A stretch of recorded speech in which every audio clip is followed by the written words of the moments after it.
Ele me amou quando eu estava certo. Deus me ama agora, seu servo cansado aqui de pé. Ele vai me amar na eternidade. Ele nos amará quando todos os oceanos tiverem secado. E eu colocaria, Deus me amou até quando eu estava errado. Deus me amou, até mesmo quando eu estava errado. Seu amor é imutável. Muito bem. Hoje era assim, mais ou menos era de 4 para as 5 da manhã. E eu estava deitado e geralmente eu me desperto e ainda permaneço alguns minutos deitado e então eu começo a orar em espírito. E eu comecei a ouvir uma voz que não estava gritando, estava falando manso, e ele começou a falar isso aqui que eu vou passar para os irmãos.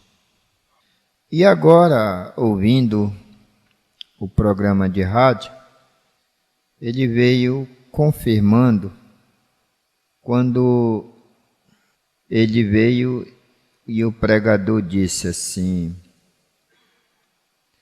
a melhor prova de amor é a confiança. Não se pode ter amor sem ter confiança. Voltando à voz que eu me despertei nessa madrugada, e essa voz disse: você não pode crer sem confiar. Você não pode crer sem confiar. E você não pode confiar se não crer. Esses dois, o crer e o confiar, eles são inseparáveis. E depois você acrescenta a fé, porque a fé é a certeza das coisas que não se vê. E aí você tem os três: o crer, o confiar e a fé.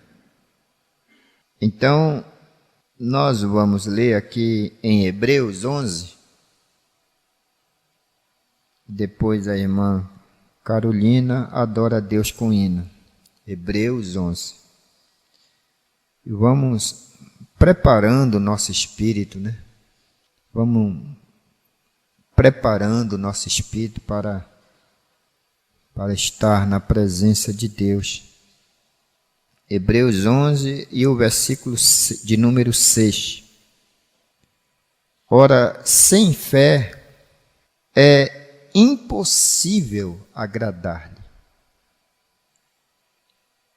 porque é necessário que aquele que se aproxima de Deus, é uma necessidade isso aqui.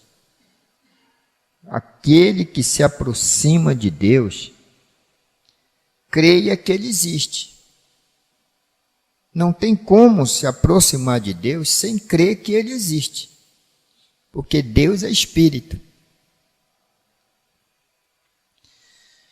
Então, é necessário que creia que Ele existe e que é galardoador dos que o buscam. Ó Deus, nós estamos te buscando todos os dias.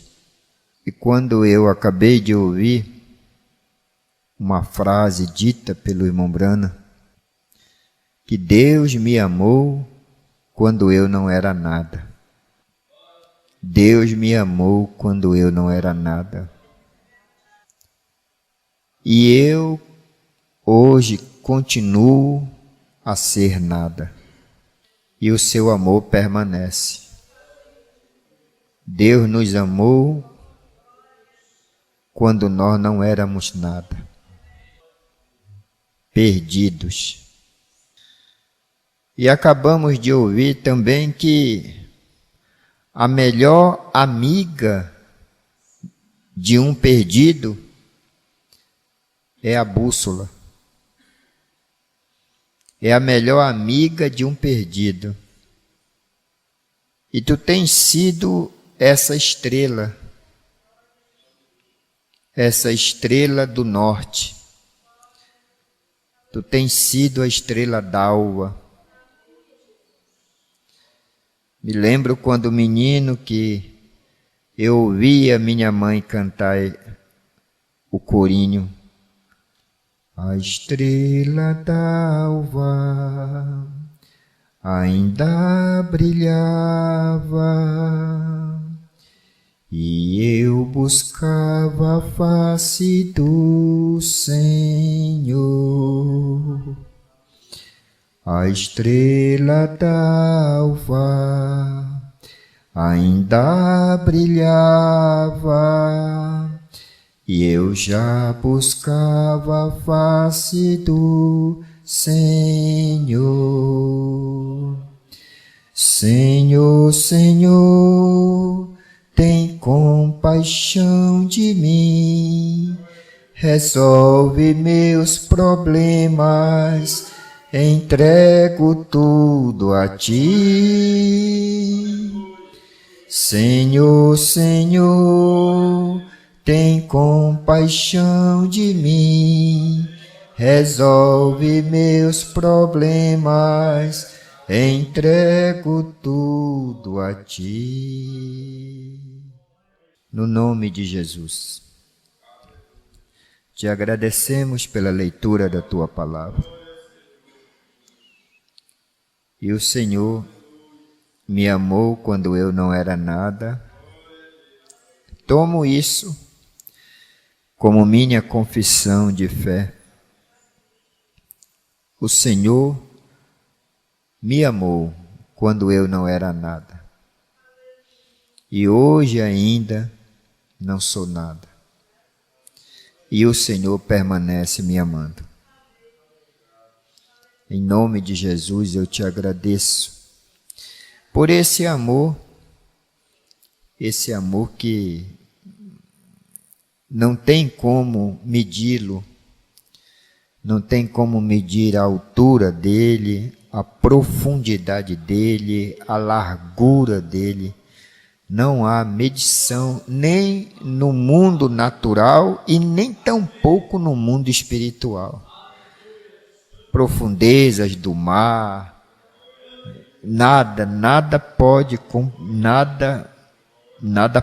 ser comparado ao tamanho do teu amor. Amar um nada.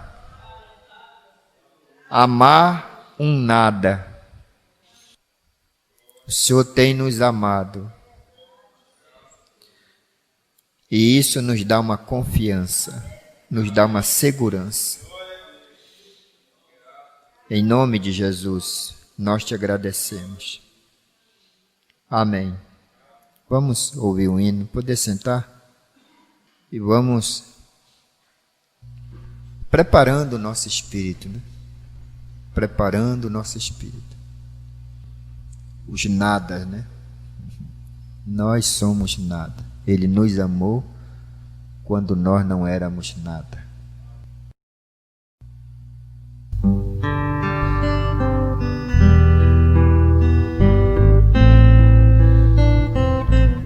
Aleluia. Santo é o teu nome, Jesus. Santo é o teu nome. Santo é o Senhor. Não adianta pôr o teu corpo a queimar se não tiver amor. Isso não adiantará.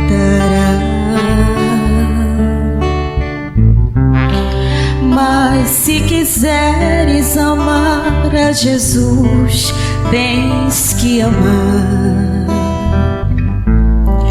o teu irmão de coração.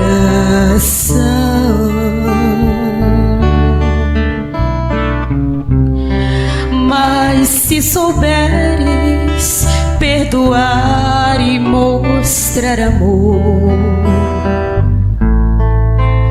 a quem nunca soube amar,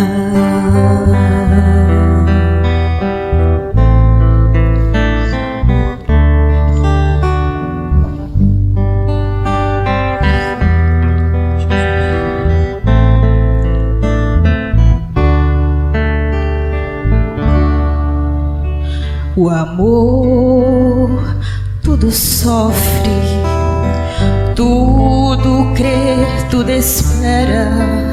O amor tudo perdoa, pois crê na vida eterna. Mas se quiseres amar a Jesus, tens que amar o teu irmão de coração.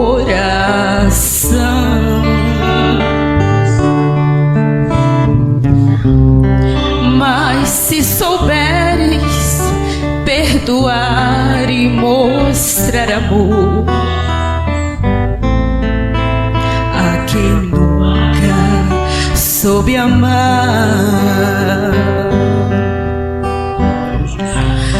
mas se quiseres amar a Jesus, tens que amar o teu irmão de coração.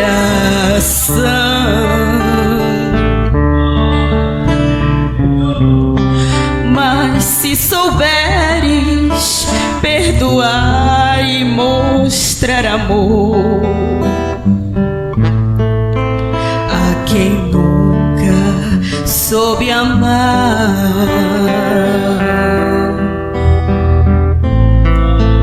a quem nunca soube amar.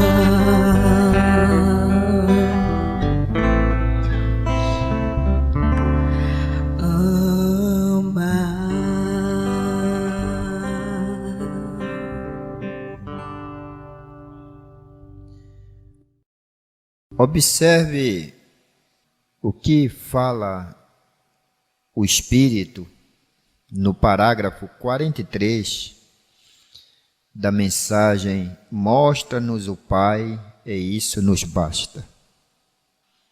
Mostra-nos o Pai e isso nos basta. Como é importante ver Deus. Como é maravilhoso ver Deus na crise, ver Deus na doença, ver Deus na tribulação, ver Deus na tempestade, ver Deus na saúde, ver Deus na bonança, ver Deus nas coisas boas não é difícil. O difícil é ver Deus num homem rapando com caco de telha os cascões de ferida. Como que os amigos de Jó podiam ver Deus naquilo? Como que a esposa dele podia ver Deus naquilo? Seus meninos mortos. Toda a economia da família destruída. Como que poderia ver Deus naquilo? Então, ver Deus quando ganha um presente, ver Deus quando acha dinheiro, ver Deus quando consegue alguma coisa, isso não é difícil. Agora, ver Deus num homem sentado, e o pus saindo, a secreção saindo das feridas. E perdeu tudo. Perdeu até a saúde. Perdeu os filhos, perdeu a saúde, perdeu as economias. Perdeu tudo.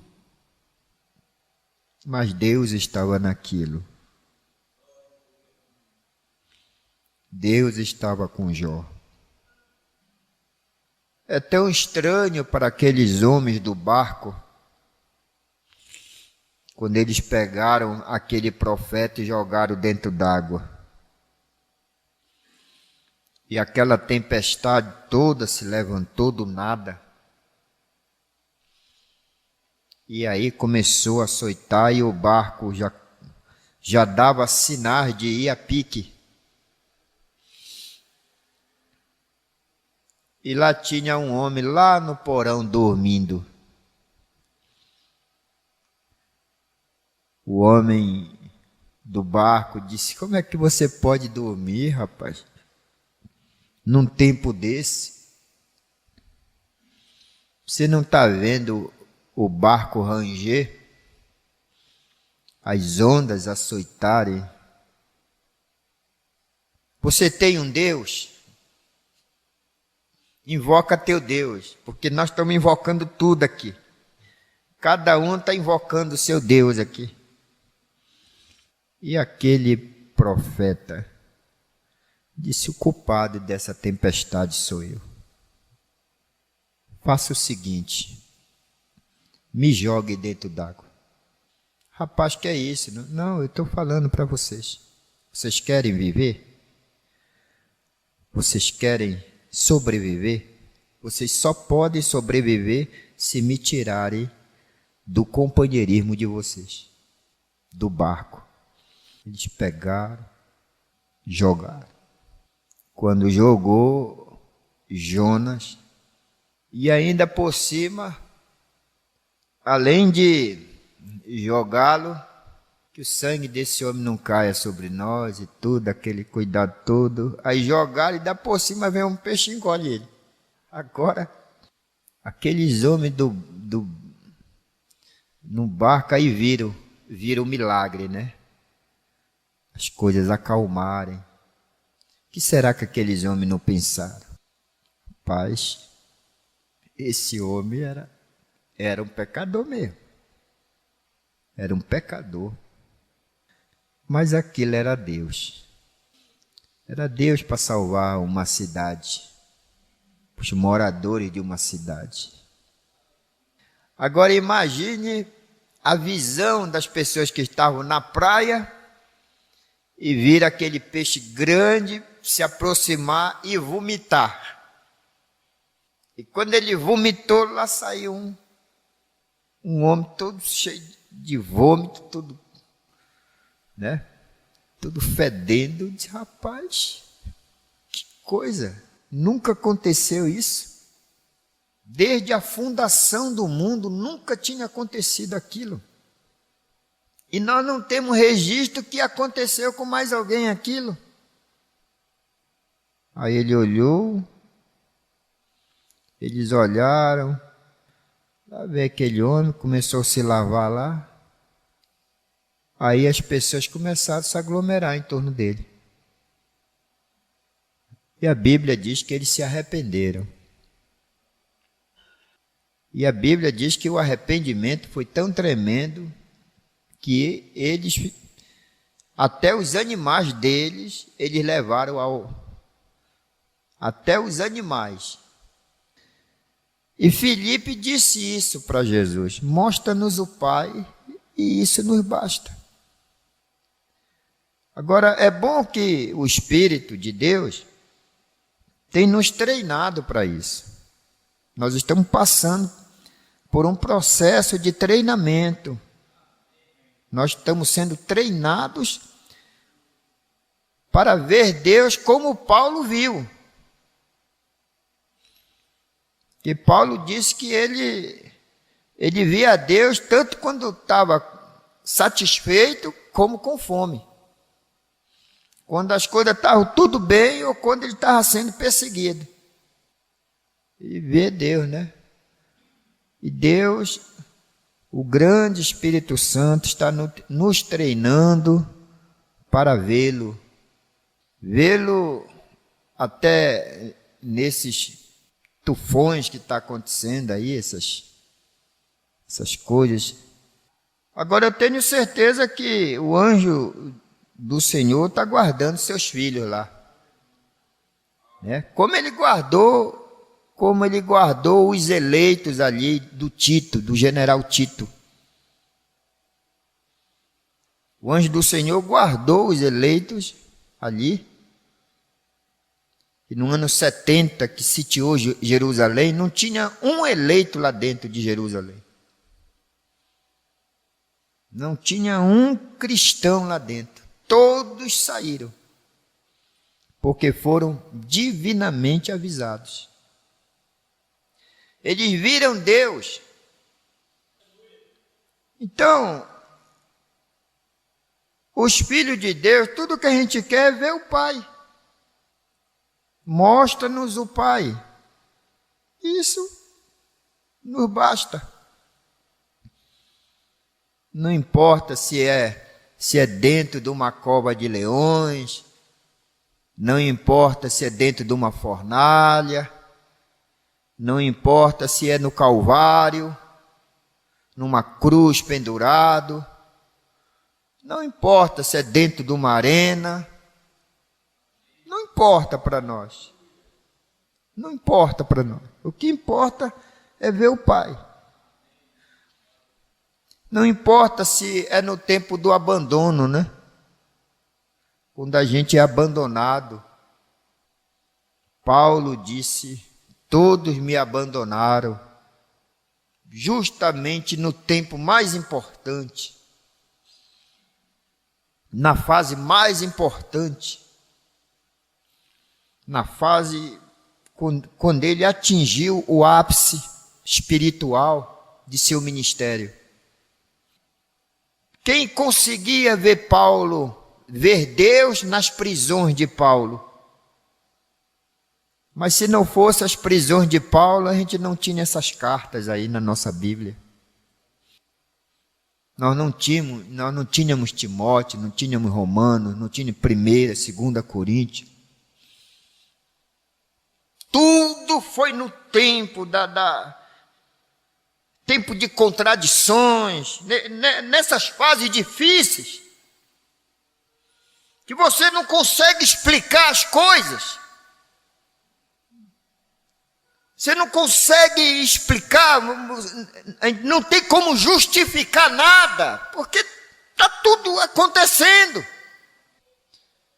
E ainda por cima o carrasco ia amolar o seu instrumento, que ia cortar o pescoço, tirar a cabeça, separar a cabeça do corpo do apóstolo Paulo. Ele ia lá para a porta da cela molar. Paulo via aquilo. Aí ele disse que a morte começou a subir pelas pernas, pelos braços. Aí foi quando, nessa hora da crise, nessa hora aí, ele gritou, ele bradou: morte! A morte, eu vou te pegar. Morte! Onde está o teu aguilhão? Onde está a tua vitória, morte? Aonde está a tua vitória? Aonde está o teu aguilhão? Aonde está a tua vitória? Onde está a tua força? Aonde está? Se tu me matares, Jesus Cristo me ressuscitará. Então,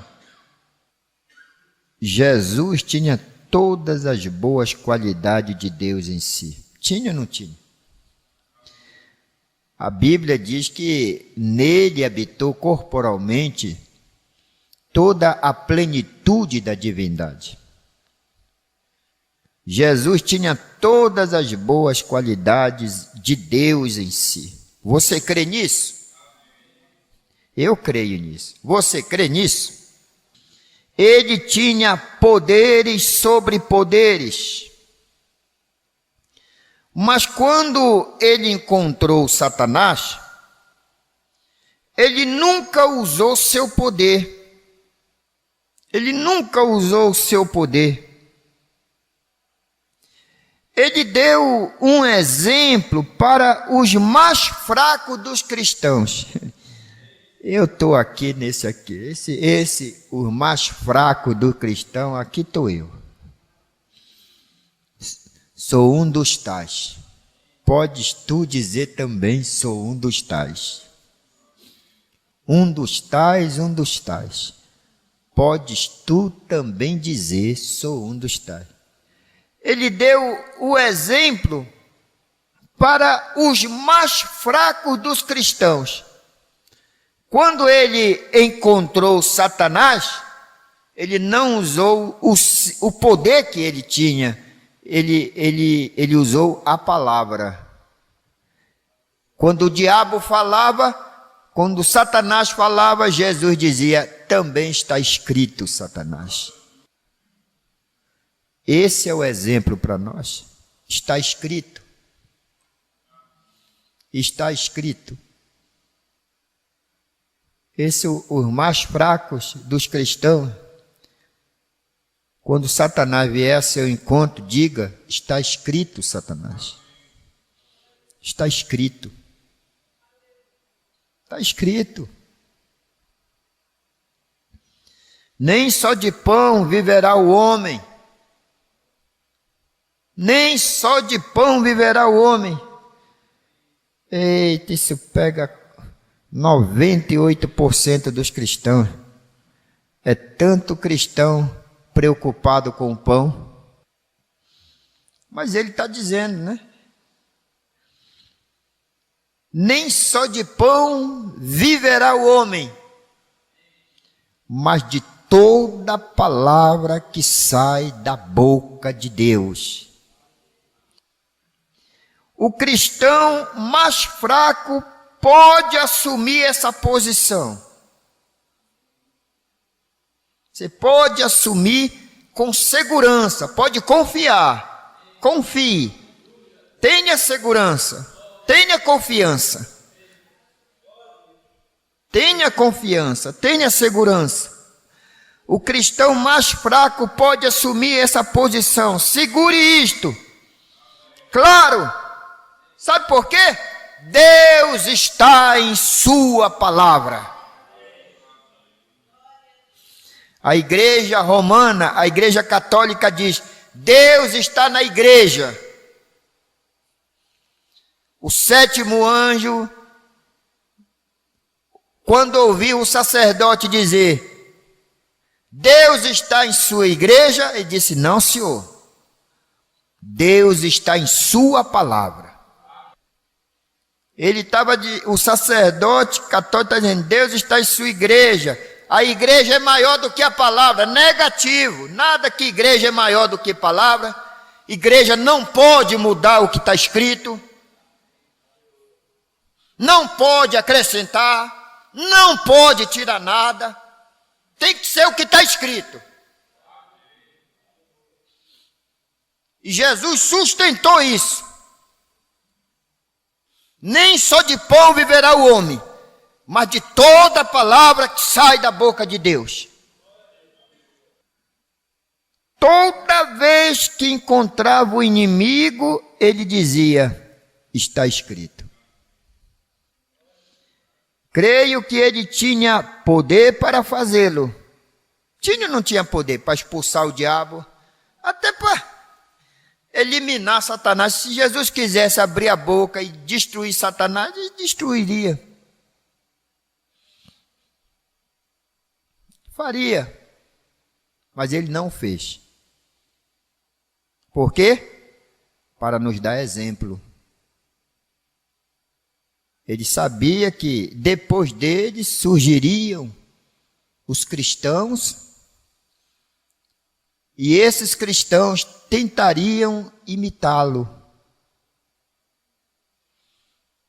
Imitá-lo. Aí ele deu o exemplo. É igual lá no lava-pés, né? Lá no lava-pés ele olha, vocês dizem que eu sou mestre e senhor, e eu vos lavei os pés. Então vós deveis lavar os pés uns aos outros, porque eu vos dei o exemplo, para que, como eu vos fiz, façais vós também. Está escrito. Está escrito. Você crê nisso? Ele pergunta, porque está escrito. Tudo o que você deseja, quando ora, creia que receberá. Tudo o que você deseja, se for da vontade dele, né? Porque tem tanta coisa que a gente deseja e não recebe. Mas se você estiver alinhado no Espírito, claro, tudo que você orar, quando orar, creia que receberá. Observem a ordem da palavra. Creia agora, tempo presente. Você o receberá e tê-lo-á. Será entregue a você mais tarde, mas creia agora. Antes de conseguir sua colheita, você precisa plantar a semente. Regue-a e creia. Não a desenterre todas as manhãs para ver se está brotando ou não, né? Escolha uma boa semente.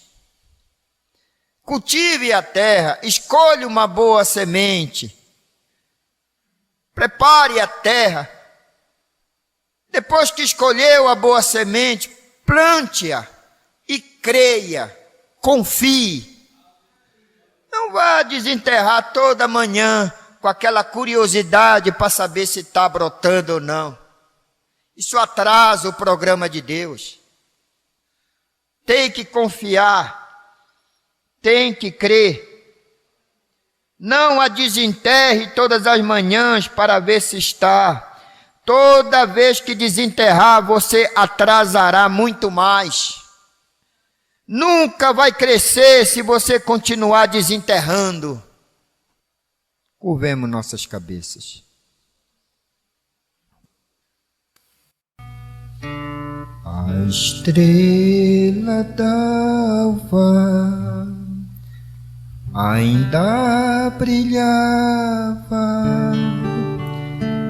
eu já buscava a face do Senhor. A estrela d'alva ainda brilhava, eu já buscava a face do Senhor. Senhor, Senhor, tem compaixão de mim, resolve os meus problemas, entrego tudo a ti. Senhor, Senhor, tem compaixão de mim, resolve os meus problemas, entrego tudo a ti. Senhor Jesus, nosso Pai Celestial, o amor, a confiança, a segurança. Quando aquele homem realmente ama aquela mulher com todo o seu coração, e aquela moça ama aquele rapaz com todo o seu coração, ali é estabelecido um vínculo de confiança, que Ele permanecerá fiel a ela enquanto viver, e que ela permanecerá fiel a Ele enquanto viver, porque Ele está velado no coração dela e ela está velada no coração dele. Agora, multiplique isso milhões de vezes, multiplique isso, e ainda assim você não encontrará o resultado perfeito que significa o amor de Deus para com sua igreja e o amor da noiva pelo seu noivo. Esse amor revelado, isso que nos faz chorar, isso que nos constrange quando nós erramos, nos entristece. Eu penso que perdemos até a alegria da salvação. Podemos até perder a alegria da salvação. Mas de vez em quando o Senhor dá aquelas injeções de ânimo em nós. E hoje nós recebemos uma injeção de ânimo. Ele me amou quando eu não era nada. Eu passei a me manifestar na 4ª geração, até chegar aos lombos do meu pai para chegar ao mundo. 4 gerações. E na 5ª geração eu não existia. Na 6ª geração eu não existia. Eu vim existir nos lombos do meu tataravô. Aí passei para os lombos do meu bisavô. Aí passei para os lombos do meu avô. E dos lombos do meu avô passei para os lombos do meu pai.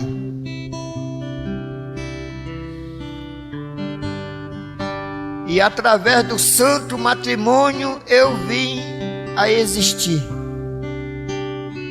fisicamente falando. Mas o teu amor, o Senhor me amava quando eu não era nada, não era nem uma célula sequer. E o Senhor já me amava. E antes da fundação do mundo, o Senhor já nos amava. Antes da fundação do mundo, antes da existência do sol, antes da existência da lua, das estrelas, o Senhor já nos amava. O Senhor pôs o nosso nome no livro da vida do Cordeiro, registrou como teu filho. O Senhor nos registrou como filhos, filhos de Deus. E assim o Pai nos registrou antes que viéssemos à existência.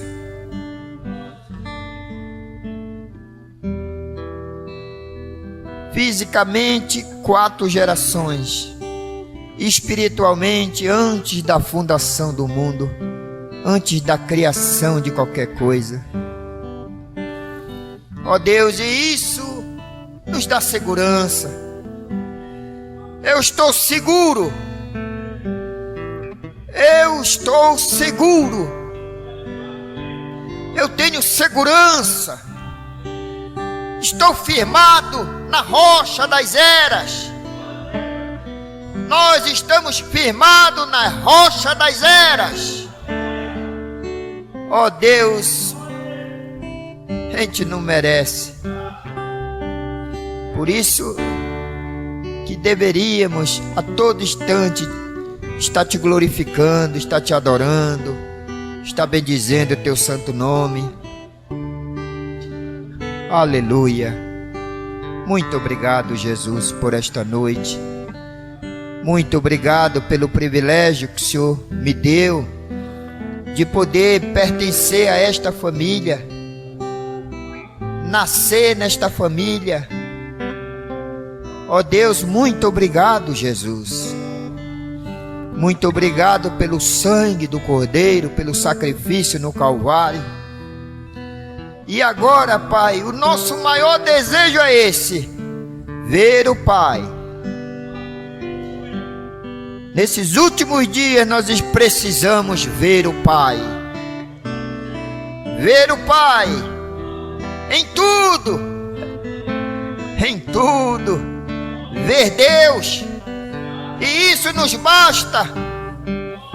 Não importa o que as outras pessoas vejam.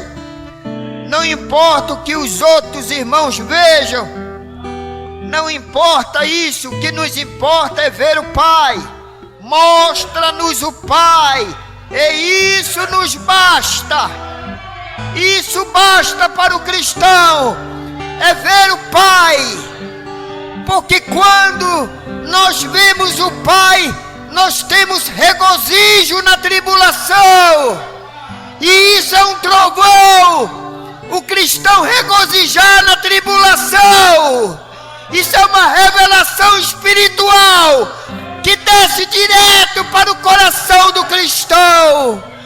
Oh Jesus, te agradecemos no nome de Jesus Cristo. Deus te abençoe. Deus te abençoe, porque Ele me abençoou, né? E acredito também que Ele tem abençoado a todos. Deus te abençoe no nome do Senhor Jesus. Mostra-nos o Pai e nos basta.